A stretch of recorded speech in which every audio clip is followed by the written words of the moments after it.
So this one's a little hard for me, just a little, but in the best possible way, because it's a really good movie, really good. And one of those movies that I kind of like I talked about with Their Finest a year or so ago, that I'm a real easy mark for, because I'm a big fan of this type of comedy, comedy teams and classic comedy teams. I'm a child of Abbott and Costello. But this one's hard because it makes me miss my best friend. He moved back to Alaska, so he could take care of some health concerns, and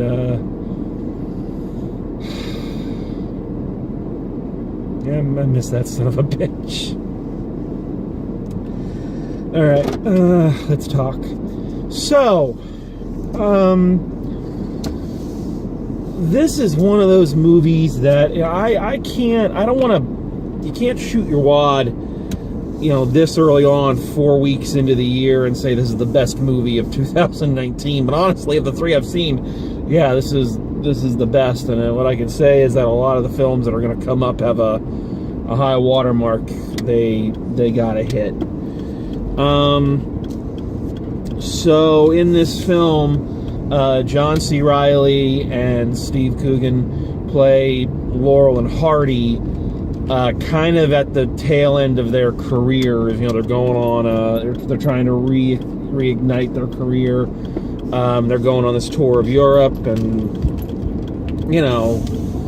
past issues come up, and Oliver's health fails, and it's a thing. It's kind of interesting because there's not a real steady plot. It's more just kind of a series of events. But man, does it just do everything right. First of all, let me tell you something from experience. And I never did this professionally, but like back in the day, my best friend and we did Abbott and Costello routines. We did them for talent shows. We did Who's on First. We did the Lemon Table. We did the pizza bit. And I can tell you from having done it, that learning those vaudeville routines and doing those vaudeville routines take so much skill and so much timing to get them right. And to, because it's not just when you go or when this happens, it's the reaction, it's the speed of the lines, it's the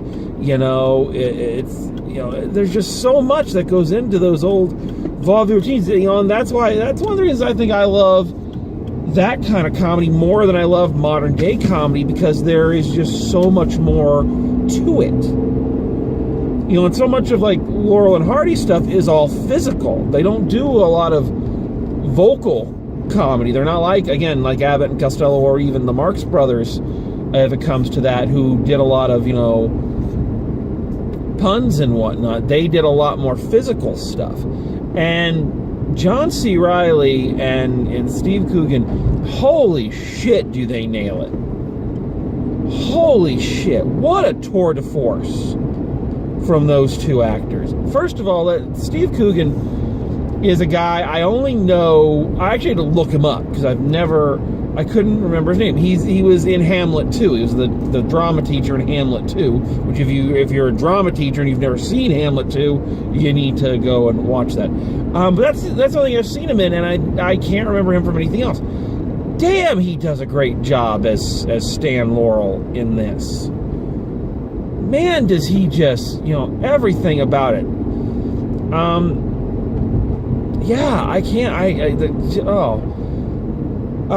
and John C. Reilly. Man, John C. Reilly is one of those actors that I freaking love. I think he is one of the most talented performers out there right now. Singing, comedy, acting. The guy is just so talented. So it makes me feel bad when he does, Will Ferrell movies, because I think he's better than that. But, whatever. but it's turns like this, it's roles like this as Oliver Hardy that show that he is a cut above so many of his peers. You know, he is a cut above. I mean, he is so good in this. And they work so well together. What's interesting is that if you're playing Stan Laurel and Oliver Hardy in a movie like this, you're really playing two characters. Because you're playing them off stage and, you know, having their real life interactions. And you're also having to recreate their bits, which, again, not easy. Not easy, not by a long shot. And the two of them just play off each other in every instance so seamlessly. You really do feel like these are two guys that have been working together for years. You really do feel that way. And they have a natural on-screen chemistry that just makes you feel everything about it. It, you know, the comedy is spot on, the drama is spot on, and it's all up to these two guys. I will say I didn't care much for a lot of the other performances in the film. There was a guy who plays the manager of the tour, and he was just too much. He didn't feel real, you know. He didn't feel, you know, he felt like a used car salesman, and that didn't work. There's some fun bit with their wives. Their wives come, and one of their wives is playing, Oliver Hardy's wife is played by the woman who played Moaning Myrtle in the Harry Potter films. And she has that very, I can't do, my voice is raspy right now. You know, she still has that tiny little squeaky voice that at first I was like, why is she talking like that? And I was like, oh shit, I know who that is. And it takes a while to get used to. But their wives have an interesting chemistry and an interesting kind of almost a side comedy routine between the two of them, constantly bickering at each other. And they take a little getting used to, but they're funny.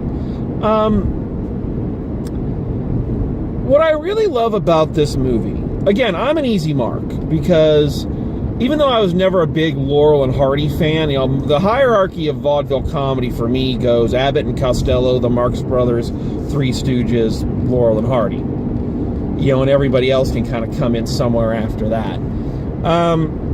But again, I love this type of comedy. It's been a big thing for me since I was a kid. But what I really love about this movie is it tackles something that I don't think movies tackle a lot. And again, it's the reason why I'm a little choked up after seeing it, because it does make me miss my best friend a lot. My best friend and I have been friends for well over 20 years, since junior high. That is a long time to be friends with somebody, to be that personal with someone. It's sometimes I think it's kind of sad to say it's the longest lasting relationship I've ever had. He's lasted longer than any girlfriend I've ever had. You know, colleges, pets, moving, you know, girlfriends, ex-girlfriends, you know, fights, making up, you know, illness. And I've never seen a movie, at least not one that jumps to mind right away, that really has ever, as beautifully as this one does, tackle what it is like to be friends with someone for that long.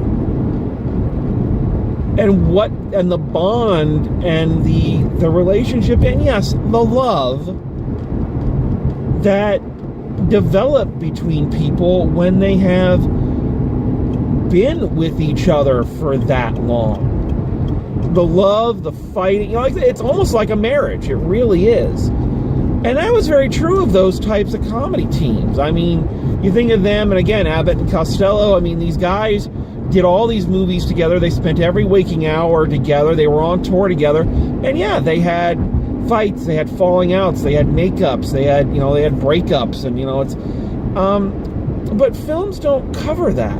Films, first of all, I find, are terrified of dealing with male friendship. They can't deal with male friendship. because they're afraid it's going to become the dreaded word gay. You know, admitting that two men have strong feelings for each other based on years of knowing each other and being there for each other and helping each other, well, that's too gay. You know, we can't have that. Showing men as having feelings, we got to develop words like bromance. It's a bromance between these two, because the concept of guys being friends is so scary to us. We have to come up with some macho douchebag term to spell it out. But this movie really does, and because I'm watching it and I'm just like, this captures it. I can't say how well a movie captures what a marriage is like. I can't say how well a movie captures even what dating is like, honestly. But I can tell you that this movie captures what it means to have a best friend and what it means to have a best friend for that long. You know? And it's, like I say, it's beautiful. It's a beautiful film in that regard. It's a love letter to that type of comedy and that era. It's a love letter to these two comics in particular, and it's a definite love letter to friendship and to that lasting bond. I mean, I'm looking at it and I'm sitting here talking about it, and I'm trying to think of something I can pick apart. You know, there's only one thing I can pick apart aside from the whole thing about the manager. There's only one thing I can pick apart about this movie. And it's such a small little freaking detail, honestly. So throughout the film, they kind of make it clear that the reason they're doing this tour is they're trying to get money to finance a new Laurel and Hardy Robin Hood movie. All right.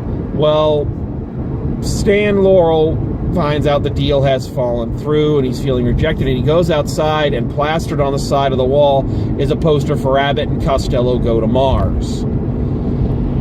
And he looks at it for a long time with this look on his face like, oh, these are the guys that replaced us and they want them now and not us. And, you know, it's this minor thing. But here's the thing about that, is that when they made Abbott and Costello Go to Mars, that's kind of what Abbott and Costello were going through. Their career was kind of at the tail end. Abbott and Costello Go to Mars is one of those not good Abbott and Costello movies, and I'm a big enough fan, I feel I can admit when their movies weren't good. And Abbott and Costello Go to Mars is not good, and I think it was one of the last ones they made. I know Dance With Me, Harry was the last film they made. I think Abbott and Costello Go to Mars was the third or fourth last one. I think Abbott and Costello Meet the Mummy, I think, was the second to last. You know, but, you know, that's when they were getting tired, they were getting older. The film also, you know, kind of shows very realistically, you know, the toll that life back then took on a person, especially, you know, Oliver Hardy and the health problems he was having. Of course, you know, didn't help that he was a fat fella. And back in the days when smoking and drinking were much more permissible than they kind of are now, that, you know, that his health would fail. But, you know, those tour schedules, the constant nightly performances, that kind of comedy, you know, as you see it, it's tiring, it's physical.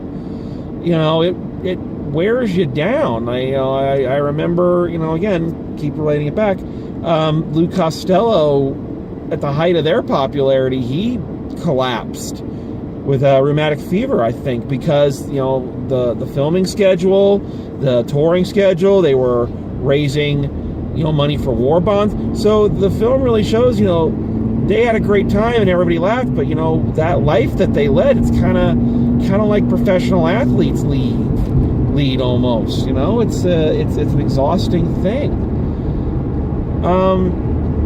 But aside from that whole thing about the poster, you know, and that's just a small detail that I kind of note. I am hard pressed to really think of anything wrong with this movie.